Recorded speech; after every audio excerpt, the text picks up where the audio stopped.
Hello students, welcome to our class and start our learning with Let's Learn. And our first chapter is going on. The chapter is Laws of Motion. And our today's topic, Uniform Circular Motion. In our previous lecture, we studied the motion, speed, velocity, acceleration, uniform and non-uniform motion. So what is a uniform motion?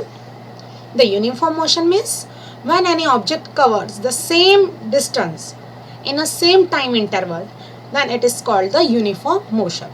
Then what is a uniform circular motion? First we will see what is a circular motion. Circular motion means if any objects moves on a circular path, then it is called the circular motion. But if any object moves with a constant speed on a circular path, then it is called the uniform circular motion. Let's see the definition. Again I repeat it. When an object moves with a constant speed along a circular path, then the motion is called the uniform circular motion. What is a circular motion? When any object moves on circular path, then it is called the circular motion. But what is a uniform circular motion? When any object moves with a constant speed. So underline here this constant speed. With constant speed along a circular path, then it is called the circular motion. Let's see this example. The motion of wheel along a circular motion. Okay. So this is our uniform circular motion. Then next, if any object moving along a circular path of radius r takes time t to come back to its starting position, its speed can be determined using the following formula. If the radius of the circular path is r and the time taken by the object to complete one round is t, then we know the formula of speed. The formula of speed equals to distance upon time. Speed equals to distance upon time. But in case of circular motion, distance means the circumference of the circle. The distance covered by the object in one round is the circumference of the circle. So write the formula speed equals to circumference upon time. That means V speed is denoted by V equals to the formula of the circumference of the circle 2 pi r upon t is the time taken. So this is a speed of the object. Okay, then what about the direction of velocity in uniform circular motion? So let's see this picture. This object moves on a circular path. Okay, if in this picture, if we cut the string from any point, then these objects will throw in the direction of the tangent that shown in figure. Tangent means, first let's try this activity. This activity is from your textbook. Take a circular disc and put a 5 rupee coin at a point along its edge.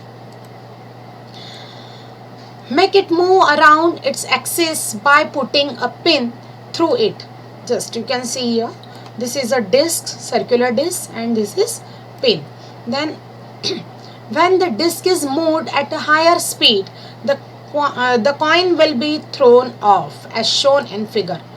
When this disc moves on at the higher speed, then this coin throws off as shown in this figure. Okay, then note the direction, note this direction, and then repeat the action placing the coin at a different position point along the edge of the circle. Then next time keep your coin at this place. Okay, and then again move the disc. If the disc at the higher speed, the coin will move at a specific direction. Then note down the direction, then again repeat this activity. Then keep your coin here and moves your disc. When the disc at a higher speed, then coin will move next direction, other direction. Then note the direction of the coin. Then you will see, after taking the 4 or 5 observation, the coin will be thrown off in the direction of the tangent. Every time the coin will be thrown in the direction of the tangent. Tangent means what?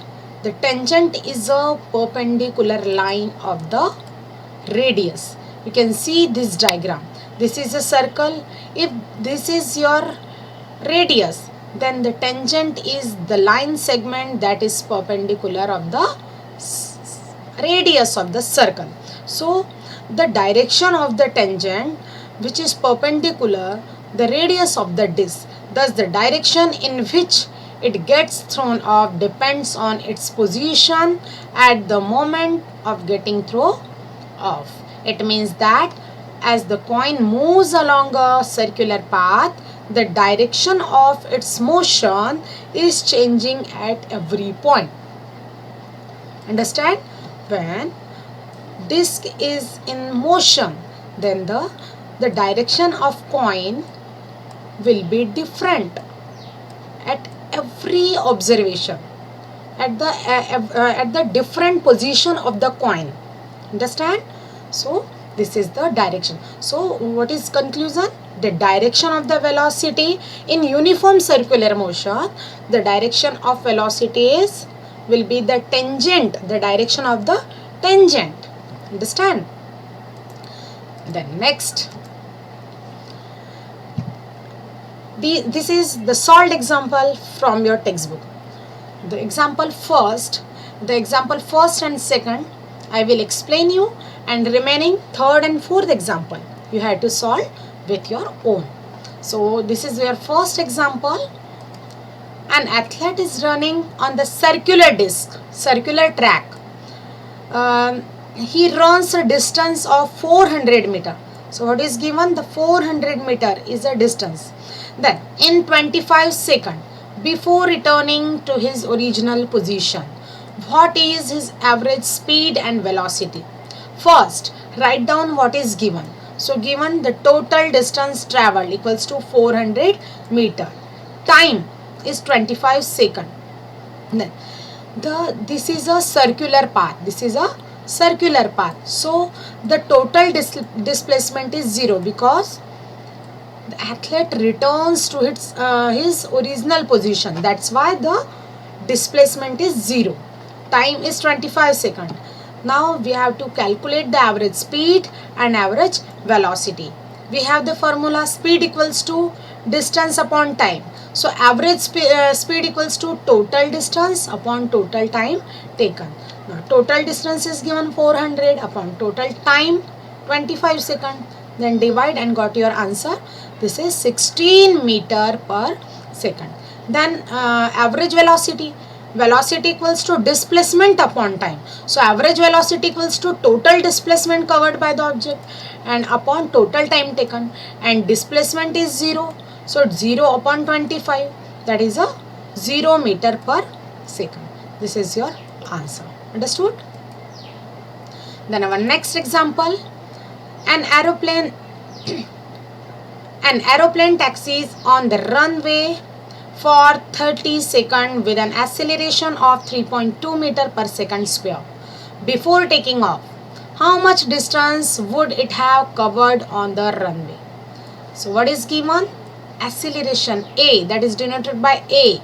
Here given acceleration equals to 3.2 meter per second square. So A equals to 3.2 meter per second square, and time is given 30 seconds.